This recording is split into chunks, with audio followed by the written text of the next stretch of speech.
Hello students, अगले lecture में हमने सम नंबर 6 देखा था चैप्टर नंबर 8 जनरल प्रॉपर में। आज देखेंगे sum number 7 page number 199। Page number 199 में बोला है record the following transaction in the journal proper of Shri Ekta 2014 March 1। तो यहाँ पर हम डेट लिख देंगे सबसे पहले 2014 मार्च 1st। brought furniture of rupees 7,000, goods of rupees 15,000 and machinery of rupees 20,000 to start a business। Business start करने के लिए फर्नीचर 7,000, गुड्स 15,000, मशीनरी 20,000 के लाए। जो भी चीज़ हम लाते हैं उसको क्या करेंगे, डेबिट करेंगे। तो यहाँ पर हमारी एंट्री हो जाएगी फर्नीचर अकाउंट डेबिट, फिर goods account debit, machinery account debit,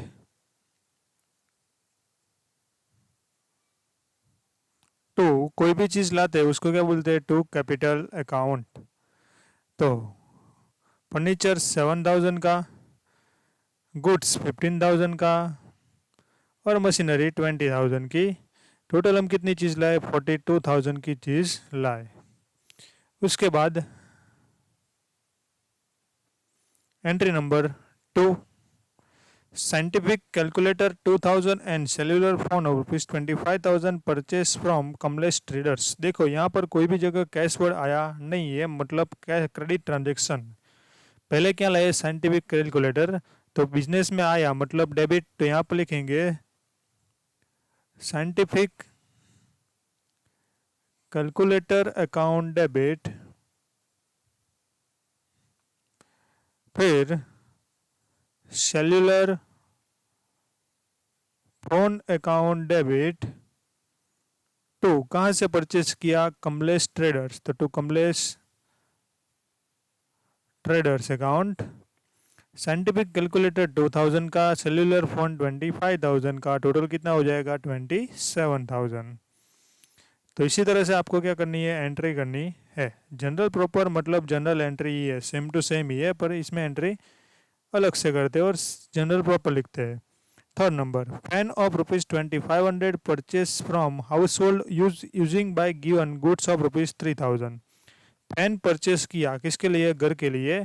तो फैन परचेस किया और घर के लिए मतलब पर्सनल यूज। तो यहाँ पर हमारी एंट्री हो जाएगी पर्सनल यूज मतलब ड्राइंग। तो एंट्री होगी ड्राइंग अकाउंट डेबिट, और सामने गुड्स दिया था to purchase account. Total goods कितने का दिया, 3,000। एक बात याद रखनी, यहाँ पर अमाउंट कौन सा आएगा, जितना हम गुड्स देते हैं उतना ही अमाउंट आएगा। उसके बाद फोर्थ नंबर की एंट्री, ड्रू अ बिल्स। हमने बिल्स लिखा, मैंने आपको बताया था हम बिल्स लिखते हैं तो हमारे लिए bills receivable. Drew a bills of ₹8,000 on Namrata which he accepted and return. हमने बिल लिखा नम्रता के पर, नम्रता ने एक्सेप्ट किया और रिटर्न कर दिया। तो हमारे लिए ड्रू मतलब बिल्स रिसीवेबल। तो यहाँ पर हमारी एंट्री होगी bills receivable account debit to Namrata account. Total कितने का बिल्स लिखा था, 8,000 हम लिखते हैं तो हमारे लिए बिल्स रिसीवेबल, मानो कि हम एक्सेप्ट करते हैं तो हमारे लिए बिल्स पेएबल। उसके बाद एंट्री नंबर 5, एंट्री नंबर 5 में क्या लिखा है, bills of Namrata endorse to Esha against the her डेप्ट ऑफ ₹8,050। अब जब भी आप एंडोर्स करो तो जिस पर्सन को एंडोर्स करो उसको डेबिट कर देना है, और बिल्स रिसीवेबल अगली एंट्री में डेबिट किया था तो यहाँ पर क्या हो जाएगा, क्रेडिट हो जाएगा। तो यहाँ पर हमारी एंट्री होगी, किसको हमने एंडोर्स किया, ऐशा। तो हमारी एंट्री होगी Aisha account debit to bills receivable account. Aisha में आ जाएंगे 8,050, बिल्स रिसीवेबल में आएंगे 8000, तो जो 50 रुपीज़ बचे वो हमारा क्या हो जाएगा, डिस्काउंट, टू डिस्काउंट अकाउंट। उसके बाद entry number 6, bills of ₹6000 draw by Bharat accepted by us and return to him. Draw a bills by Bharat, हम किसकी बुक में लिख रहे हैं, एकता की। भरत ने ड्रॉ किया मतलब हम एक्सेप्ट करेंगे, तो हमारे लिए क्या हो जाएगा, बिल्स पेएबल। तो हमारी एंट्री क्या हो गई, जिसने लिखा उसको डेबिट कर देंगे, तो लिखेंगे Bharat account debit to bills payable account. तो कितने रुपीस का बिल्स हमने एक्सेप्ट किया, 6000 रुपीज़, 6000 रुपीज़।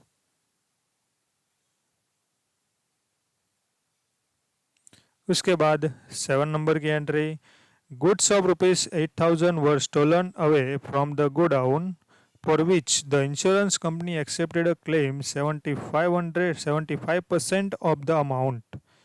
कितने का गुड्स चला गया, 8000 का, उसका 75% करेंगे तो आएंगे 6000। 6000 इंश्योरेंस कंपनी देने वाली है, तो लॉस कितना हुआ, 2000।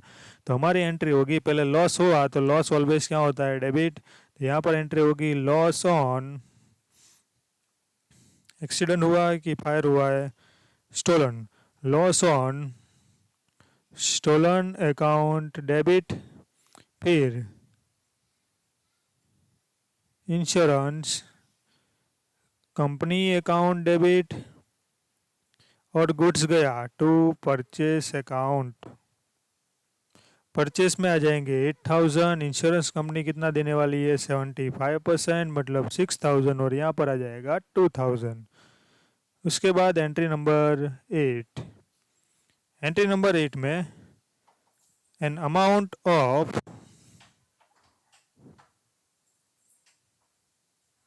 ₹8000 receivable from Nirav and 8200 is payable to Nalin. The account is Nalin was settled by Nirav accepting to pay 8000।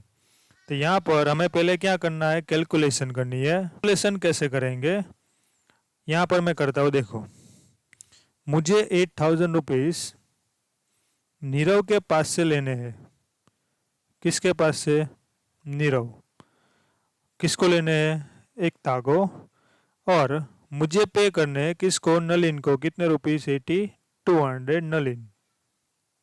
अब नलिन को पे करने मतलब नलिन इज रिसीवर, तो रिसीवर ऑलवेज क्या हो जाएगा, डेबिट। तो मैंने क्या किया, ये दोनों को सेटल कर दिया। नीरव को मैंने बोला तो डायरेक्ट किसको पे कर दे, नलिन को 8000 पे कर दे, हमारा अकाउंट क्या हो जाएगा, सेटल हो जाएगा। तो यहाँ पर नलिन क्या हो गया, रिसीवर। तो हमारी एंट्री होगी नलिन अकाउंट डेबिट 8200 टू, पे करने वाला कौन है, नीरव, टू नीरव अकाउंट 8000। तो 200 का हमें क्या मिला, डिस्काउंट। तो 200 का डिस्काउंट टू डिस्काउंट अकाउंट 200। तो ऐसे ही आपको एंट्री करनी है। नीरव के पास, नीरव को हमें नीरव के पास से 8000 लेने थे, और हमें किसको पे करने थे, नलिन को। तो हमने अकाउंट सेटल कर दिया, तो जो 200 हुआ वो हमारा फ़ायदा हुआ। फ़ायदा ऑलवेज क्या होता है, क्रेडिट, तो क्रेडिट हो गया। अब देखते हैं एंट्री नंबर 9।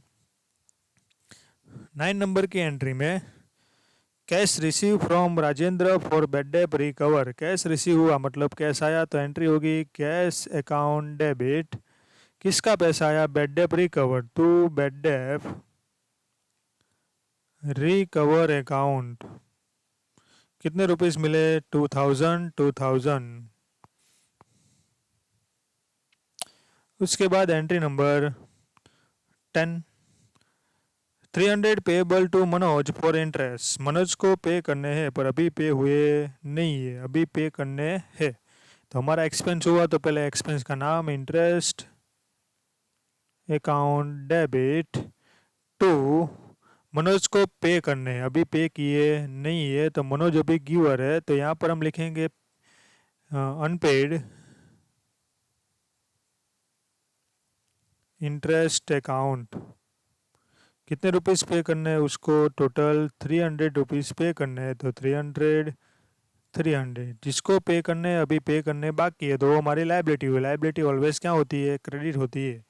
यहाँ पर सारे ट्रांजेक्शन खत्म, तो क्या कर देंगे उसका टोटल। तो टोटल करेंगे तो हमारा टोटल आएगा